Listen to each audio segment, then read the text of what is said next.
Joined here by former State Senator Mike Johnston. He is the first high-profile Democrat to challenge Republican Senator Cory Gardner. Thank you for coming in. Thanks so much for having me. Do you intend to make this race about Senator Gardner or about President Trump? Well, I think it's about both. I mean, you saw Senator Gardner endorse President Trump yesterday, and they have both run away from the hardest problems, issues like climate change or gun violence that Americans care mostly about, and instead they've created all these new problems, like trying to take health care away from the million Coloradans who need it the most or shutting down the government. And I think Coloradans are looking for a senator who's going to run at the toughest problems and who's going to have the leadership to actually bring progressive policies to solve them. So I think they've distinctly led the country in the wrong direction. I think people are looking for someone to lead it back. I'm curious what you think Democratic primary voters are going to want. Do you think that Democrats should be talking about impeaching the president? I think the Democrats are going to be most focused on how do you defeat the president and how do you win back control of the U.S. Senate. I think that people care a lot about who the next two Supreme Court appointments are going to be. I think they care a lot about government that will lead aggressively on progressive policies, whether it's health care or a real immigration reform or whether it's on education or the environment. They're going to care about, do we have leadership in Washington that will actually represent the values that Coloradans hold? The question, though, was too early to talk impeachment or appropriate? Well, I think until we see the Mueller report, I think I would wait and see what those facts reveal. If those facts reveal that in fact there are high crimes or treason, then that's a fully appropriate conversation to have. You came out of the gate today with your announcement talking about climate change and talking about gun control. So I want to lay down some quick markers on both of those issues. On climate change, do you support a nationwide carbon tax? So obviously climate change, I think, is the most pressing question of our time. I've come out aggressively on things like 100% renewable energy plan. We're going to come out with a comprehensive energy plan over the next month and a half. One of the reasons we announced today was to get up and start building a team and building policy platforms, raising dollars. We'll do a more formal launch this spring with a full policy platform. But I believe that it's time for real aggressive stances on climate if we're going to stop what you experienced this week from the polar vortex all the way down to wildfires this past summer. So I think it is the most pressing issue. So to be determined on a nationwide carbon tax, nuclear energy, part of the solution in your belief or not? It has been part of the solution. I think it has a lot of risks, so I'm much more excited about expansion of wind and solar and hydro that I think can both create a lot of economic opportunities and are safer. Last question on climate change. There are Senate Democrats that want to end subsidies and tax breaks for oil and gas companies. What do you think of that? Yeah, I think those are appropriate steps to say if you want to have more of a market where we can allow renewables to compete, for them to compete fairly, there shouldn't be subsidies on either side. I think that renewables are becoming more and more affordable, and we know they're better for the environment and for our economy. So I think they will compete well on a level playing field, but you got to make it level. On the issue of gun control, what do you think about a nationwide ban on semi-automatics? So I think there are a couple of big things the country has to do to get real sustainable gun safety. Colorado's done some of them, like universal background checks, like magazine limits. I think red flag laws are going to be crucial right now. I think assault weapon bans are appropriate. I think those are going to make the most dramatic difference in terms of gun safety nationwide. I don't think that outlawing semi-automatic weapons has to be the next step. We have almost every pistol in the country right now as a semi-automatic weapon. Mm-hmm. What you want to do is really cut back on the assault weapons that are these tools of murder that we have in the streets and movie theaters around the country. You mentioned universal background checks. So yep. Would you like to see nationwide background checks on every private sale? Absolutely. Okay. And that's worked in Colorado, as you know, Kyle. We've stopped thousands of people who are felons and shouldn't have gotten access to guns because of the bills that I helped support and pass in 2013. So it's proven very effective for Colorado, but we need it for the whole country so you don't have someone buying a gun off Craigslist in New Mexico and driving it into Colorado. So those are the things that we hear a lot of people talk about when they talk about gun control. What people are less willing to talk about is what they will privately say is the only thing that could do something about America's gun violence epidemic, and that is removing the number of legal weapons in this country. What do you think, broadly speaking, about the idea of something along the Australian model where you either incentivize or tell gun owners that they must turn over weapons? Well, so I think the most pressing issue on this we don't talk about is actually the threat of suicide. Right now what we know is about 70% of gun deaths in the country are from suicide. And so of course mass shootings get a lot of news, as they should. They're heartbreaking. What we know is the biggest way we can stop gun deaths across this country are to prevent suicide. And that is why something like a red flag law, which says if we know that you are at risk of being mentally unstable, where you might use a gun to hurt yourself or to hurt someone else, those are folks we ought to be able to go through a judicial process to remove guns from. I think that is the most highest impact lever to reduce gun violence is to focus on those folks that have mental health issues. Do you think the idea of an Australian-style confiscation plan to reduce the number of weapons is just not something that's feasible in the I don't think US? that's practical in the United States. So you got into the race this morning, and I got a stack of emails from all these national Republican groups jumping all over you, and it reminds me of the race for governor in which you lost the Democratic primary. A lot of Republicans would tell me that you were the Democrat that they feared the most. The Republicans don't want anything to do with you.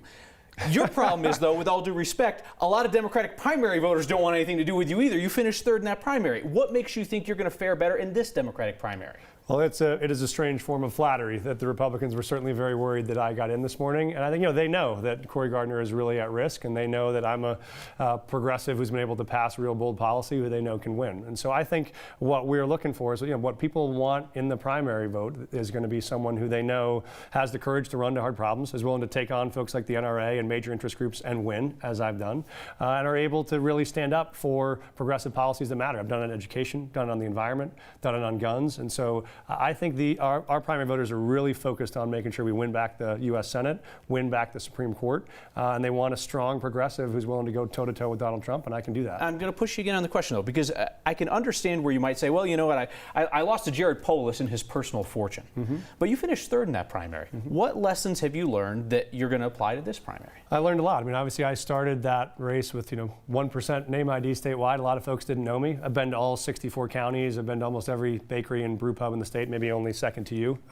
And so that means I've gotten the chance to hear from a lot of Coloradans who now know me and believe that I have the chance to really lead on these issues. And I think they just keep coming back to, they really want someone who is going to run at the big problems. That's what I've done. That's what my record is. I did it as a teacher. I've done it as a school principal. Did it working for President Obama. And every one of these progressive arenas have taken on big change and succeeded. And that's where I think people are most hungry for. Yes or no question, would you get out of the race if Governor Hickenlooper wants to run for the Senate? Well, I think unless Governor Hickenlooper is opening a brewery in Des Moines, I don't think Governor Hickenlooper has any plans to run for the U.S. Senate. Suppose the president thing doesn't work out for him. You know it's not an inordinate question. There's a possibility. Would you clear the race if he wants in? I don't know that. I'd certainly be willing to talk to him about it. John Hickenlooper and I are friends. I'm a big fan, and so I think he's got bigger things in store than this race. But if he called me to have that conversation, I'd certainly be willing to talk to him. Let's talk about the office where you're applying to work, the U.S. Senate. Yep. If you were there, you'd be following the lead of Senate Minority Leader Chuck Schumer. Do you know the guy? Do you feel like he's somebody who shares your values?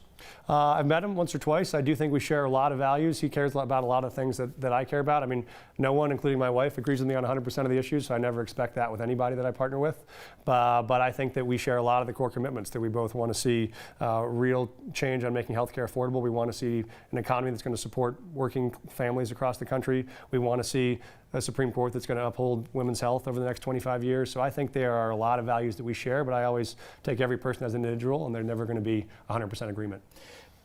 I'm curious who you would try to emulate in the Senate. So, I mean, you look at the Senate Democrats, there's a pretty wide gamut. I mean, you got Bernie Sanders on the far left, you got West Virginia's Joe Manchin, he's a pretty moderate guy, votes for President Trump some of the time, other than Michael Bennet, because he's the easy answer. Who do you look at in the Senate and say, I would like to emulate that person? I think Michael Bennet obviously did a great job, but I won't take that sheet. But I do think Colorado has a long legacy of Democratic senators who have been very effective and very courageous. I think that Gary Hart was very effective on everything from national defense to domestic policy. I think that I think that Tim Wirth was very effective in that space. I think we have a legacy in Colorado of really courageous progressives who find a way to get things done on issues that matter, and those would be my templates. And so I think there's a long, proud history in Colorado of people who have led on issues like this. And I think it's another area where something like, Cory Gardner, first senator in 50 years from Colorado not to sponsor the Wilderness Act. Like, those are things that used to be bipartisan issues, and Gardner has just defected from the rest of the mainstream on. And so that's a place where I think Colorado wants back the kind of leadership we've had before. Education is your area of expertise. What's one federal education policy that you would like to lead on and change? Well, one of the most important issues we're seeing in education right now is funding, which you see playing out in Colorado and around the country, which we can't afford to keep great teachers in a system where we have one of the lowest paid teacher forces in the country. So I think one of the big issues has to be we ought to realign federal priorities around putting more federal dollars into education so that we can actually attract great teachers, keep them, and support them. I think that's one of the places where we ought to be doing less subsidies for some of these multinational corporations and more dollars to fund the schools that need them the most. I was going to ask you where the money comes from, but you answered that question. Speaking of education, I know this is a state issue, but it's in the news and it's your area of expertise. Mm-hmm. You also wanted to be governor. So I have to ask you, do you think that Governor Polis should side with the Denver School District and intervene to block the teacher strike? Oh, I think that he should step in to resolve that strike, and I'm optimistic that he will. But this, for me, is a perfect example to why Colorado is going to hit this funding crisis, which there's been no problem in DPS for 25 years. But if you keep cutting budgets over and over and over, and teachers can't make a livable wage, they have to stand up and say, you have to pay me more. I think we got to find a way to do both. Yes, you have to pay every teacher in the system a far stronger wage to keep them. And yes, we still ought to have priorities to encourage teachers to go to hard schools to serve, where kids need them the most. So I think there ought to be a way to do both, and we have to find a way to give those districts the resources where they can pay teachers more and they can afford to support the schools that need the most support. And we know the governor's involved in trying to broker a resolution, but should that not come about, do you think he should step in and block the strike? The teachers want to strike. I believe there's going to be a solution to that strike. I think there is a way for the governor to help push and to help support the teachers' claim and to get dollars that they need to support pay increases. One last question for you. What do you think the chances are that Senator Gardner is not the Republican candidate for U.S. Senate in 2020? That either he bails for the private sector or he loses a primary challenge? I think that he's right to be worried. I think he's dramatically out of step with where the rest of Colorado is right now, and that's probably why Mitch McConnell and his friends are worried about me getting in this race. So I don't know if he steps back out or defers to someone else, but I think any Republican who's going to follow Donald Trump 92% of the time is going to find himself with very hard sledding in Colorado, because that's just not where this state is. And so whether it's him or someone else, the Coloradans are going to look for a candidate who has the courage to be Colorado. That means standing up for values that are ours, not Trump's. All right, Mike Johnston, thanks for coming in. Look forward to our next conversation. Thanks so much for having me.